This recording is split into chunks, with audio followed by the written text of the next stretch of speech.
The campus of Nnamdi Azikiwe University was alive with youths, dreams and endless conversation that floated around the courtyards like the warm afternoon breeze. It was the kind of place where friendship were born over shared lectures, late night study sections, and endless plates of cheap cafeterian meals.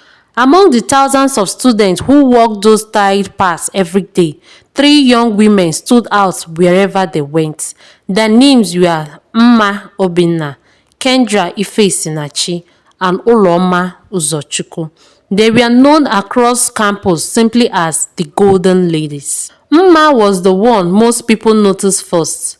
She had smooth light brown skin that glowed like honey under the sun, long thick braids that flowed down her back, and eyes that sparkled with a playful curiosity about life. Her laughter was contagious, and whenever she walked, people turned their heads. Kendra, turned an elegant Oka girl, carried herself with the confidence of someone who believed the world owed her something. Her braided hair was always neatly styled, and her fashion sense made other girls whisper in admiration. Uloma was different. She was quieter but sharp-minded. She had a thoughtful face and eyes that seemed to measure everything around her before reacting. The three girls had met during their first year in the university hostel. Mma had been struggling to carry two heavy bags up the stairs when Kendra appeared and helped her. "Looks like you are moving in for life," Kendra joked. Mma laughed. "Maybe I am." Uloma, who had been standing nearby watching the scene, smiled and said softly, "Well, if you are staying forever, you might as well make friends." That moment became the beginning of a friendship that would grow stronger over the years. They studied together, attended lectures together, ate together, and even wore matching outfits to campus parties. People admired them not only for their beauty, but for the bond they shared. Students often said, if you see one of them, the other two are not far away. Their friendship became a legend on campus. But like many stories that begin beautifully, 4 years passed faster than any of them expected. Soon it was graduation day. The university ground was filled with proud parents, camera flashing and laughter echoing in the air.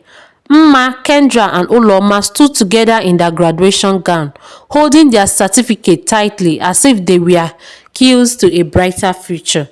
"We finally made it," Mma said, her voice full of excitement. Kendra nodded confidently. "This is just the beginning." Uloma smiled but said nothing. Later that evening, the three friends sat on the grass outside the hostel where their journey had started. "What next?" Mma said. Kendra didn't hesitate. "Abuja." Uloma raised an eyebrow. "The capital?" "Yes," Kendra said firmly. "That's where the real opportunities are." Mma's eyes light up. Big city, big dreams. Within 2 weeks, they packed their belongings and boarded a long-distance bus heading to Abuja. None of them knew that this decision would change their lives forever. Abuja welcomed them with towering buildings, expensive cars, and streets that shimmered with wealth. But for the three young graduates without connection, the city was far less welcoming. Weeks turned into months. Every morning, they dressed professionally, printed copies of their CVs, and walked from office to office searching for jobs.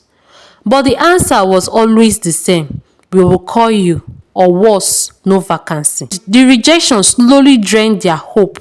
Their savings disappeared little by little until they were shivering on the cheapest meal they could find.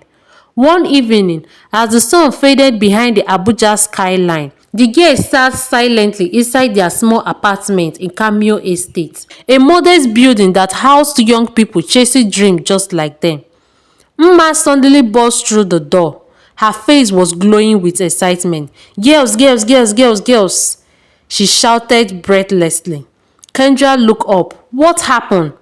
"You wouldn't believe what I saw tonight." Uloma stood up. "What?" Mma smile widened.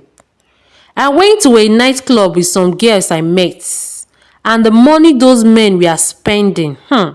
Kendra's eyes widened. "Are you serious?" Emma nodded eagerly. "Are you serious?" Mma nodded eagerly. They were spraying thousands of naira like it was nothing. Uloma folded her hands thoughtfully. Then we must start living like Abuja babes. The room went silent for a moment. Then suddenly, yes, Mma and Kendra shouted together. That night, the direction of their life quietly shifted. At first, it felt exciting. The club were filled with music, flashing lights, and wedding men eager to show off their money.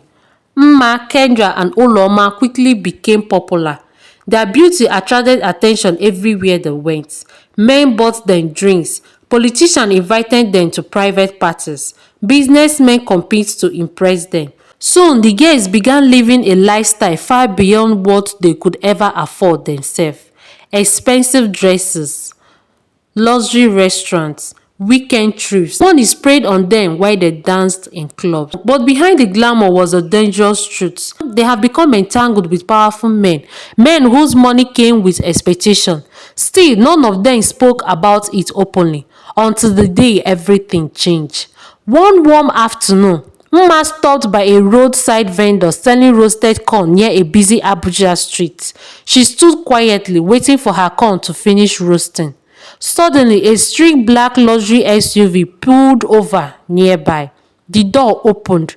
A tall, handsome man stepped out. He wore a simple white shirt and dark sunglasses, but his presence carried quiet authority. He walked towards her slowly. Then he spoke from behind. "Angel from heaven, how are you doing today?" Mma turned. For a moment she couldn't speak. The man's smile was warm and the scent of his expensive perfume seemed to fill the air. She finally managed to speak softly. "I am fine, thank you," he chuckled. "My name is DK Harrison. My name is DK. My name is DK Harrison." They talked for a few moments, laughed easily as if they have known each other for years. Before leaving, he said, "Can I have your number?" Mma hesitated only for a second. Then she gave it to him. That single decision would shaken the foundation of her friendship. DK began calling Mma frequently. They met for dinner. He took her to beautiful restaurants and quiet lounge where they talked for hours. But unlike the other men she had met, DK never treated her like a possession. He listened to her, he respected her. And slowly, Mma began to fall in love. Her friends noticed the change immediately. Kendra whispered to Uloma one night, "Have you noticed Mma lately?" Uloma nodded. "She's different." Kendra's voice lowered. "She's falling for him." Jealousy began creeping quietly into their hearts. The more serious Mma and DK became, the more uncomfortable Kendra and Uloma felt. One evening, Kendra said bitterly, "She thinks she's better than us now." Uloma sighed. She forgets we are the reason she even started this lifestyle. Kendra's eyes hardened. Maybe DK deserves to know who she truly is. Uloma hesitated. But jealousy has already taken control. And so they made a decision that would haunt them forever. One evening, they arranged to meet DK privately. They told him everything. About Mma dancing in clubs, about wealthy politicians spreading money on her, about the men she has spent time with. DK listened silently, his face slowly darkening with disappointment. When they left, Kendra smiled. Now she will know she's not better than us. They walked home feeling victorious. But they had no idea how much danger they had caused. Few weeks passed, DK never called. He never replied to Mma's messages. Mma's heart slowly filled with anxiety. Then one evening, her phone buzzed. She opened the message. Her hands began to tremble. The words on the screen were short but painful. "It is over between us." Mma felt like the world has collapsed around her. Her friends pretended to know nothing, but deep inside, guilt slowly began to grow. Weeks later, Mma received another message. DK asked to meet her at a quiet lounge. When she arrived, "I know everything," he said gently. Mma immediately fell to her knees. Tears streamed down her face. "I am sorry," DK sighed. After a long silence, he helped her stand. Everyone deserved a second chance. They reconciled that night. When he drove her home, Kendra and Uloma were shocked to see him. Mma turned to them calmly. Her voice was firm. You girls are not my friends. You are my worst enemies. For the first time since that betrayal, Kendra and Uloma felt the heavy weight of their action. And in that moment, they realized something painful. Some friendship never survived betrayal. The night air around Cameo Estate was unusually quiet as DK Black USV slowly drove out of the compound. The soft glow of the streetlight reflected off the polished body of the car until it disappeared into the distance. Mma stood at the gate for a moment, watching the car fade into the night. Her heart was filled with mixed emotion, relief, happiness, and lingering pain. But most of all, she felt something she had not felt in weeks. Peace.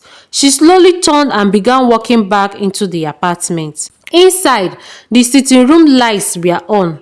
Kendra and Uloma were seated on the couch, pretending to watch television, though their eyes were clearly fixed on the door. When Mma stepped inside, the room fell into an uncomfortable silence. For a moment, nobody spoke. Kendra forced a smile. So, you and DK are talking again. Mma looked at them calmly. Her expression was no longer the same warm and trusting one they had known for years. There was now a quiet strength in her eyes. Yes, she said softly. Uloma shifted uneasily. That's good. Mma walked past them slowly. Before entering her room, she stopped and turned. Her voice was firm but not angry. I trusted both of you with my life. Kendra's chest tightened. Uloma lowered her eyes. Mma continued. But today, I understand something important. She looked at them carefully. Not everyone who walks beside you is truly your friend. Then she entered her room and closed the door gently. The sound of the door closing felt louder than thunder into the quiet apartment. Kendra could not sleep that night. She lay on her bed staring at the ceiling while Mma words echoed repeatedly in her mind. You girls are not my friends. You are my worst enemies. The sentence felt like a heavy stone pressing on her chest. Across the room, Uloma was also awake. Finally, she spoke quietly. Kendra sighed. Yes? Do you think we went too far? Kendra didn't answer immediately. Instead, she remembered all the moments they had shared with Mma over the years. Late night laughter in the university hostel, sharing clothes before parties, studying together before exam, helping each other through heartbreak. A wave of regret suddenly washed over her. Yes, Kendra whispered. Uloma sat up slowly. But we were jealous, Kendra nodded. We thought she was trying to leave us behind, Uloma sighed deeply. But now look at us. The room fell silent again. Both girls understood something painful. Jealousy has destroyed something beautiful. Over the next few weeks, life inside the apartment changed.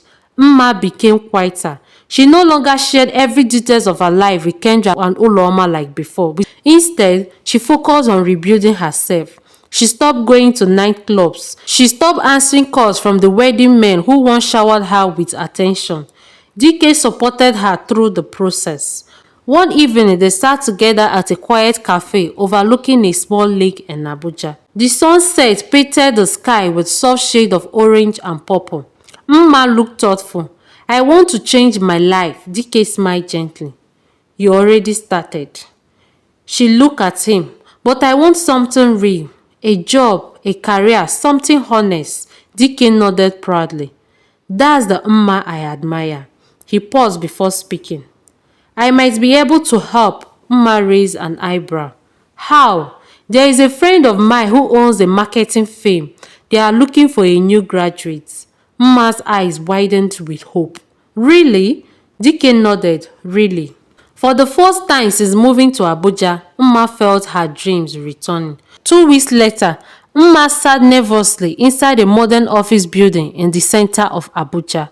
The glass wall reflected the busy city outside. Her hands rested tightly on her lap as she waited for the interview panel. When her name was called, she stood and walked confidently into the room. The interview lasted nearly an hour. They asked her about her education, her skill, and her ambitions. Mma answered every question with honesty and determination. When she left the building later that afternoon, she felt both hopeful and anxious. 3 days later, her phone rang. Her heart raced as she answered. "Hello?" "Good afternoon, Mma Williams," the voice said. "Yes. We are pleased to inform you that you have been selected for the position." Mma froze. For a moment, she thought she had heard wrong. "You mean I got the job?" "Yes, congratulations." Tears filled her eyes. After months of struggle and uncertainty, life was finally changing. While Mma's life began improving, the atmosphere inside the apartment remained tense. Kendra and Uloma noticed the changes in her. She woke up early every morning. She dressed professionally. She left for work with purpose. The difference between them slowly became more visible. One evening, Uloma said quietly, "Mma got the job." Kendra nodded. "I know." Uloma looked down. "We should apologize." Kendra sighed. "Do you think she will forgive us?" Uloma shrugged. "We have to try." But deep inside, both girls were afraid. They feared they had damaged their friendship beyond repair. One night, as Mma returned from work, she found Kendra and Uloma waiting for her in the living room. The atmosphere felt serious. Kendra stood up first. "Mma, we need to talk." Mma placed her bag on the table and looked at them quietly. Uloma spoke next. "We know what we did was wrong," Kendra continued. "We were jealous. We felt like you were leaving us behind." Mma listened silently. Uloma's eyes filled with tears. "But that doesn't justify what we did." Kendra swallowed hard. "We betrayed your trust." The room became very quiet. Mma took a deep breath. Then she spoke softly. "You didn't just betray my trust." They both looked up. "You tried to destroy my happiness." Tears rolled down Uloma's face. Mma paused before continuing. "But I also understand something." They waited anxiously. People makes mistakes. Hope flickered in their eyes. Mma looked at them carefully. "I forgive you." Both girls immediately burst into tears. Years of friendship had not been completely lost, but rebuilding it would take. Mma settled comfortably into her new job. Her confidence returned. Her future began to look bright again. DK remained by her side through everything. Meanwhile, Kendra and Uloma also began making changes in their life. They slowly distanced themselves from the nice life that had once destroyed them. Uloma enrolled in a professional training program. Kendra started working at a professional fashion boutique. For the first time since arriving in Abuja, the three women began rebuilding their lives honestly. Their friendship was not the same as before, but it was slowly healing. One evening, the three friends sat together on the balcony of their apartment.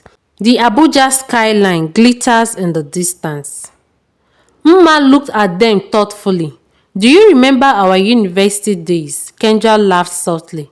"We were told life would be easy after graduation." Uloma smiled. "We were so naive." Mma nodded. "But we learned something important." Kendra looked at her. "What?" Mma smiled gently. "That success means nothing if you lose yourself along the way." The three women sat quietly under the night sky. Their journey had been filled with mistake, betrayal, pain, and growth. But in the end, they had learned one powerful truth. Friendship, like life, must be protected with honesty and loyalty. Because sometimes the greatest enemies are not strangers. They are people we trust the most and the friends we keep around us. Thank you very much for watching my story. Please don't forget to like, share and subscribe.